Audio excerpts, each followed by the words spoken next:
All right, so the first thing we're going to do is we're going to take a look at a set of data and what makes it linear. So consider the following set of linear data representing the account balance as a function of time. So first we want to graph this on our graphing calculator and show that it is in fact linear.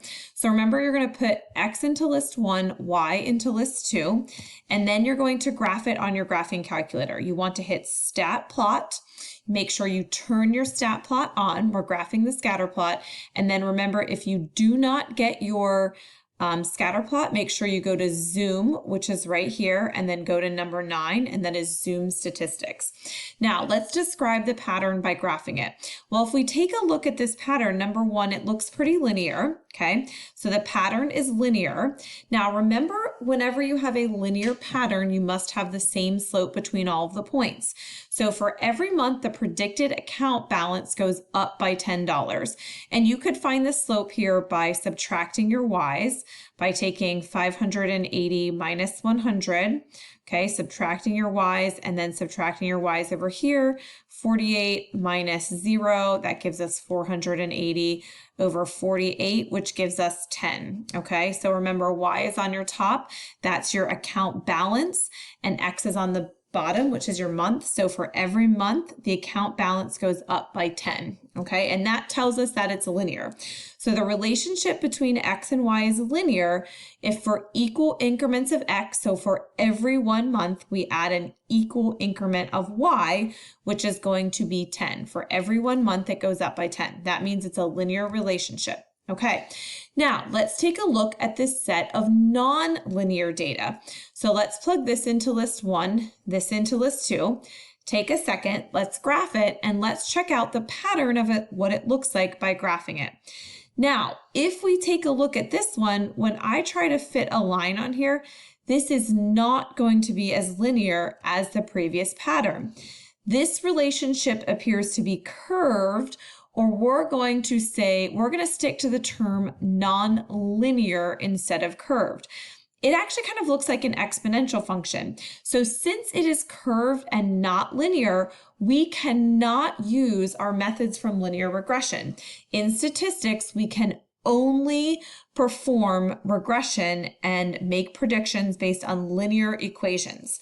Now, if the relationship is in fact exponential, the difference here is for equal increments of x, we multiply by a fixed increment to get y.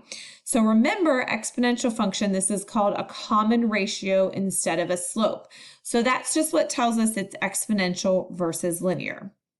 Now, what our goal is we want to find the best fit model to represent the data. So when it's nonlinear, we might not be sure if it's exponential or power. So we're going to have methods to determine what is going to be the best model to represent the data. For linear data, we use the least squares regression line to find the best fitting line. This is what you've been doing all along. If you have nonlinear data, we want to find the best fitting model. In this case would be an exponential curve, or we might have to see if it's an exponential curve or a power curve. Now, the problem in statistics is we cannot use the least squares regression line for non-linear data because least squares regression depends on correlation, okay, which only measures the strength of linear relationships, all right? So what we're going to do is we actually have a solution. We are going to take this non-linear data and we are actually going to make it linear.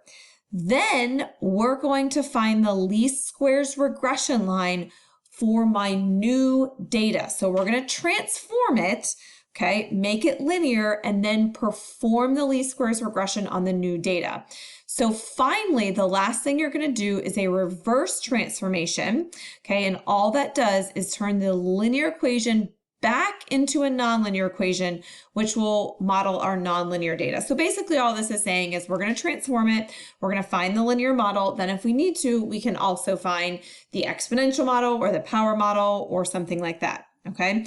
So the question is, how do we take a function and make it linear? So if we have an exponential function, right, this is exponential function where we have a times b of x, so b, remember, is your common ratio. how do we take that and make it in the form y equals a plus bx? All right, so this is like the nitty gritty of it, okay? This is not something that you necessarily are going to have to understand how to do for the AP exam, but this is just where it comes from, okay? This is how we can do it. All right, so number one, we have an exponential model. Now, what we're going to do is take the log of both sides. If I take the log of y equals the log of a times bx. Now, we have a couple of properties that we can do. Notice here, remember, since I have multiplication, what I can do is I can separate this into a plus sign with a log in front. All right, so notice when I do that, that becomes log of a plus log of bx. This is not quite simplified because I have my exponent here. This can pop out front as a coefficient, and this becomes x times log of b. Now, what I want you to notice is this is now in the form log of y equals log of a plus x log of b. Now, that's a lot of logs, but basically this is saying y equals a plus x times b. Now in this case, so notice here this log of a is now my y-intercept. This is my x. It's no longer an exponent, and this is my slope. Since x is no longer an exponent, that means it's now a linear function instead of an exponential function. So what made this exponential was x was an exponent. Now x is now just a number. It's not an exponent, okay? So, and this is just a number. If I take the log of y, that's just going to be a number. The log of a, that's just going to be a number. If I type in log of 2, it's a decimal. X times log of b. Log of b is just going to be a number, which is going to be your slope. Okay, so this is now linear. Now, the crucial property of the logarithm for our purpose is that if a variable grows exponentially, so if x is growing exponentially, when I take the log of both sides, it grows in a linear pattern. Okay, so like I said, you don't necessarily know how to do this. This is just me explaining to you where that's coming from. Okay, so we are going to focus on two types of equations. The first one is making an exponential function linear. So here's our original equation. So we had y equals a times b of x. The transformed equation was basically we have the log of y equals the log of a plus x log of b. Now, what I want you to notice here is two things. Our original function had the ordered pair. We plugged in x and we plugged in y.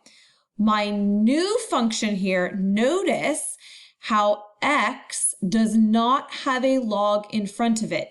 It has the log of b, but that is the same thing as the slope. We have the log of a, that is the same thing as my y-intercept, but notice what y has in front of it.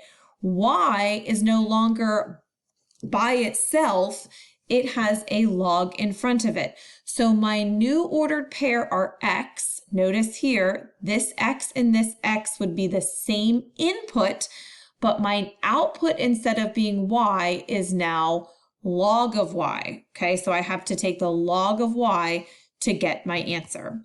Okay, now the input is staying as x. The log of b next to it is a constant. That's our slope.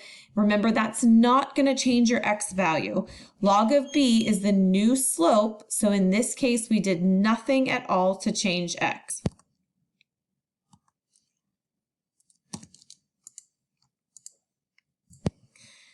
Okay, the output is now the log of y, which is what I just talked about. Notice the y is not being multiplied by a constant, but it's now the log of y. We're actually doing something to change y. We're taking the log of it. This now means that the graph of x log of y is going to produce a linear function. Okay, all right, so keep in mind also this is going to tell us if we had x comma y and we changed it to x comma log of y, that gives us a hint that the original function was exponential. Okay, so if we didn't know that to begin with, and we graphed it and this became linear, that tells us that the original function is linear, or sorry, exponential.